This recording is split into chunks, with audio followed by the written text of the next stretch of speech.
Por eso ese proyecto, la invitación es para a nivel internacional. El que quiera participar y así puede venir el 21 de diciembre.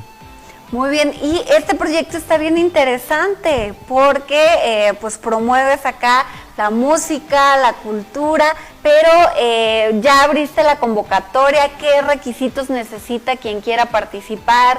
¿Se limita a música regional o se abre a cualquier artista que quiera participar? La música de la región, artistas exclusivamente para Wirrajtari,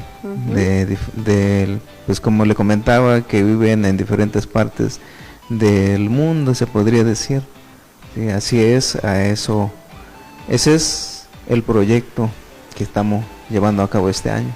Sí, y cualquier tipo de artista, ¿qué necesitan para inscribirse? ¿Tiene un costo?